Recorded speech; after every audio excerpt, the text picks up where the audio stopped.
think it's like a massive arbitrage opportunity, you know, like, because if you think about it, it's like, I mean, we're kind of in the middle age group, right? Like, the older age group seems to be onto like Facebook, and then the younger age group seems to be onto like TikTok, and we're kind of in that like middle ground a little bit, where we're in a bit of both. But essentially, Facebook and Meta generally, Instagram, Facebook, WhatsApp, is a massive arbitrage opportunity, because if you think about it, Facebook have over 1 billion monthly active users, which is mad. Crazy numbers. But if you ask content creators, and I've done this, they don't view Facebook as their home. They view Instagram as their home, or YouTube as their home, or TikTok as their home. Yeah. So you'd be a TikToker, or you'd be a YouTuber, or even someone who's big on Instagram. But they don't really view Facebook. But that creates a massive opportunity, because there's so much usage there. And like you say, if you make better content, fucking hell, mate, like them numbers are insane, really. Yeah, I think just, again, like spending that little bit of time. So if you make a good piece of content, my advice would be don't post it straight away. Come back to it in a day and just look at it with your fresh eyes. And like, you know, we're all at different stages on our journey and whatever else, but I don't like seeing posts on Facebook, videos on Facebook that have got like TikTok watermarks on, because I know the platform doesn't like it. I had an example on TikTok. You know, we're editing and posting this stuff all day, every day. And I posted a video that I knew was a good video on TikTok, and it had something like 5,000 views. And I'm like, that's not really a lot of views. So I'm watching it myself, and I realised I'd left the CapCut watermark on at the end. I hadn't edited it off. And I was like, oh, but 5,000, do I really want to delete it and post again? Deleted it, posted it again straight away.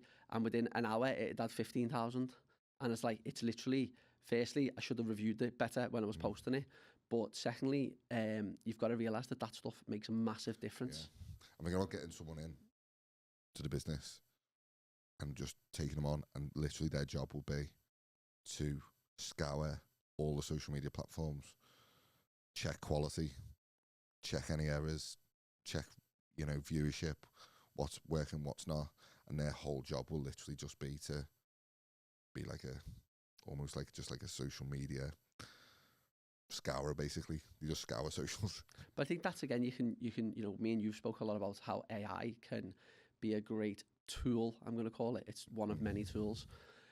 But if you created a spreadsheet and just said, this is the content, this is how long it was, this was the nature, this was the view time, this was the 3-second watch, and put it all into a spreadsheet and just put that into ChatGPT and said, which ones, what are you if you just asked it, what are you noticing?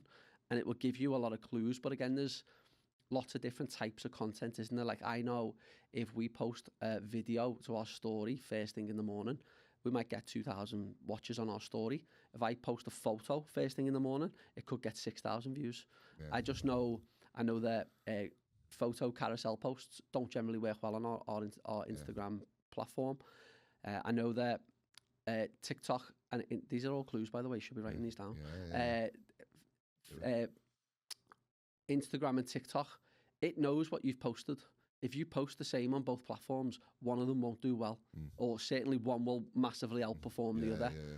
And it knows. So I've physically watched where I've uploaded to TikTok first. When I've uploaded the same video to Instagram, it throttles the views straight away until like the social proof comes back in and forces it back in.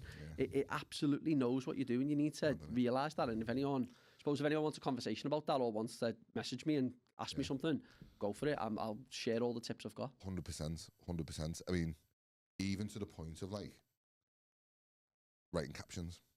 Yeah. So, you know, LinkedIn's really bad for this at the moment. Like probably 80% of LinkedIn is clearly ChatGPT. Yep. And the telltale sign for it is they use like a big descriptive word at the start. So it'll be like discover the world of solo cars, or explore the new used car sales space, or like something like that, big adjective. And you can just tell straight away with like the emojis and stuff, and the marks and all that. Yeah, the what's it called, the double dash thing, or whatever. I think it's like an obvious. Yeah, is that what it's called? Yeah.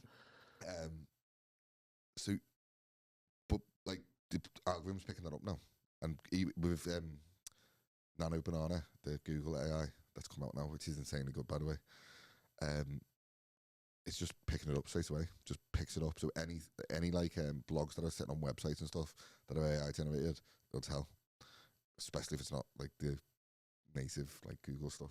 So I remember being, I don't know if it was like sixth form or whatever in business, and there'd be like a question for like your little essay or whatever, I can't remember, like coursework stuff.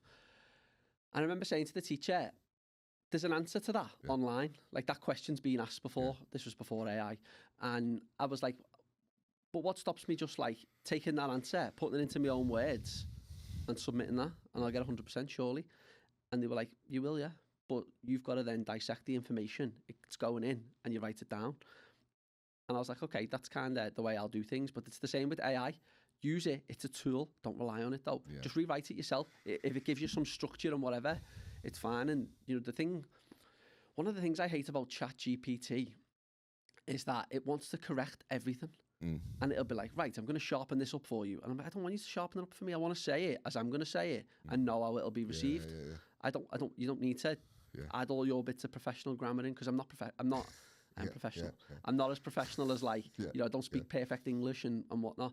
So that's I'm happy. Like the humanization of it, though, isn't it? Like, I want to be human still. I want to. But do we, like, from an outside perspective, one of the reasons I think you've been quite successful in building a personal brand and a business brand is because you are very personal. And one thing I took from all the meetings we've had before is you're a very good communicator. And ChatGPT can't do that for you. No, I'm pretty sure being likable will get you more sales than any degree or anything. Just being likable and being honest and like, trustworthy. Put it this way, right? Like, when next time my car's up for renewal, like, because we've got a good relationship now, I know I'll just probably come to you, so something else. And even if you can't necessarily help me at the time, I know you'll put me in the right direction. So that'll be it. You know what I mean? Yeah, that's like, again, just a trust thing, isn't it? Fully happy to give advice and guidance to anyone. And it might be that you buy a car off us in 10 years. Yeah. It might be that your cousin's looking for one in 3 years and you just send them our way. It doesn't really matter. Just give all the advice out. I'm not a closed book. You can know all the answers. There's nothing to hide. 100%.